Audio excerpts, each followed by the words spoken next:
Good morning, students. Today's worksheet is for class 9th, worksheet number 55. You can see here worksheet number 55 of English. So सबसे पहले आपको date लिखनी है 19 नवंबर 2020. अपना नाम लिखना है, अपनी क्लास टीचर का नाम लिखना है यहाँ पर. और देखिए बच्चों, आज की जो आपकी वर्कशीट है वो एक पोएम का एक्सट्रैक्ट दिया हुआ है, पोएम का स्टेंजा दिया हुआ है आपको. और ये आपकी बुक में जो पोएम है नो मैन आर फॉरेन, इस पोएम में से लिया गया है. ठीक है, ये आपकी बुक में एक पोएम है नो मैन आर फॉरेन. पहले आप उसको रीड करेंगे, समझेंगे कि क्या बताया है पोएम में. ठीक है, तो उसका एक एक्सट्रैक्ट दिया हुआ है, ध्यान से देखिए आप. Let us remember whenever we are told to hate our brothers it is our self that we shall dispossess betray condemn. तो इसमें क्या बताया हुआ है कि कोई भी व्यक्ति जो होता है ना वो विदेशी नहीं होता, सब अपने ही भाई बहन होते हैं. तो ये भाईचारा जो ब्रदरहुड है उसको ये थोड़ा सा बता रहा है कि इसके बारे में हमें सोचना चाहिए, लोगों से नफ़रत नहीं करनी चाहिए. तो इस चीज़ के बारे में आपकी पोएम है. तो यहाँ पे बता रहे हैं कि ये चीज़ हमेशा याद रखो कि जब हमें कहा जाता है कि अपने ही भाइयों से नफ़रत करो, तो वो हम में से ही कुछ लोग होते हैं जो ये कहते हैं, जो नफ़रत को फैलाते हैं, और हम धोखा दे जाते हैं लोगों को, उनका नुकसान कर देते हैं. तो वो भी तो अपने ही हैं जिनका हम नुकसान कर रहे हैं. सभी इंसान हैं और सबका अगर बुरा हो रहा है तो मतलब हमारे ही भाइयों का बुरा हो रहा है. Remember we who take arms against each other. ये भी ध्यान रखो कि ये लोग हम ही हैं जो एक दूसरे के खिलाफ हथियार उठा लेते हैं. It is the human earth that we defile our hells for fire and dust outrage the innocence.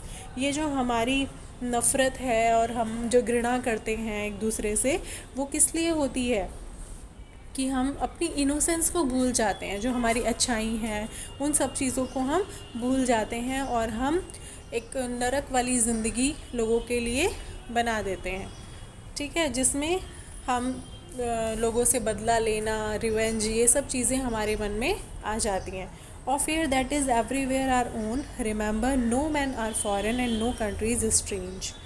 तो सब कुछ हमारा अपना ही है. जो हवा बहती है वो हमारे लिए ही बहती है ना. तो ये सब कुछ अपना ही है. तो ये हमेशा याद रखो कि कोई भी व्यक्ति फॉरेन नहीं होता, कोई भी इंसान विदेशी नहीं है, कोई भी कंट्रीज़ हमारे लिए स्ट्रेंज नहीं है, अजनबी नहीं है. तो हमें सबका समान रूप से सम्मान करना चाहिए, सबके बारे में सोचना चाहिए, भाईचारे को बढ़ावा देना चाहिए.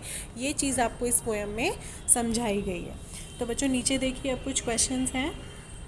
What as per the extract the word dispossess does not refer to. Dispose का मतलब क्या होता है, ठीक है, तो वो आपको बताना है कि उसका नेगेटिव मीनिंग क्या है, अपोजिट मीनिंग क्या है. Deprive, strip, rob, gain.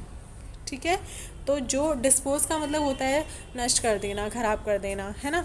तो आप देखेंगे कि कौन सा वर्ड उसका ऑपोजिट है, आप उस पर टिक कर देंगे. इसके बाद हमारा सेकंड क्वेश्चन आता है. The poet says that by raising arms against each other. Poet ने कहा कि एक दूसरे के खिलाफ हथियार उठाना. तो इसमें हम क्या है, we will win the wars, हम लोग युद्ध जीत जाते हैं. Facilitate our self, tent our land, adorn our land. तो ये सब जो आपको सही लगता है उसमें आप टिक कर देंगे. फिर थर्ड क्वेश्चन है. The poet doesn't want to spread the message of dash through the poem. इस कविता में जो कवि हैं वो किस चीज़ का मैसेज लोगों तक नहीं पहुंचाना चाहते हैं. पीस, शांति का मैसेज, लव, हेट्रेड या ब्रदरहुड. कौन सी चीज़ पोएट नहीं चाहता कि लोगों तक पहुँचे. तो इसमें हेट्रेड ही होगा. नफ़रत नहीं चाहते हैं पोएट, चाहते हैं कि भाईचारे से रहें, प्यार से, शांति से रहें लोग, तो हेट्रेड होगा. फिर आता है हमारा fourth. Which literary device is used in the given above extract from the poem. तो ये आपको फिगर ऑफ स्पीच पढ़ने पड़ेंगे पहले. ठीक है, जो पोएटिक डिवाइसेस होती हैं ना, ये आपको अच्छे से पता होने चाहिए. तो सिमिली, एंजैबमेंट, एलिट्रेशन, राइम स्कीम. तो कौन सी आपकी पोएम में यूज़ हुई है. ठीक है, तो आपको बताना है कि ऊपर से देखकर कि कौन सी पोएटिक डिवाइस आपकी इस पोएम में यूज़ हुई है, आप उस पर टिक कर देंगे. ठीक है, तो आपको इस तरीके से अपनी आज ये वर्कशीट ख़त्म करनी है. उसके बाद आता है हमारा fifth question. The last line of the stanza, no man are foreign and no country is strange intends to tell us, जो ये लास्ट वाली जो लाइन आई है ना, ये क्या बताना चाहती है हमें? We live in different countries, कि हम लोग अलग अलग देशों में रहते हैं। We are all strangers for each other, कि हम एक दूसरे से सब अजनबी हैं। या we are all human beings, कि हम सब इंसान हैं।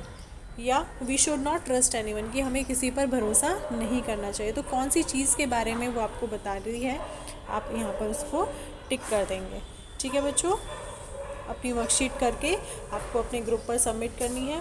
Thank you.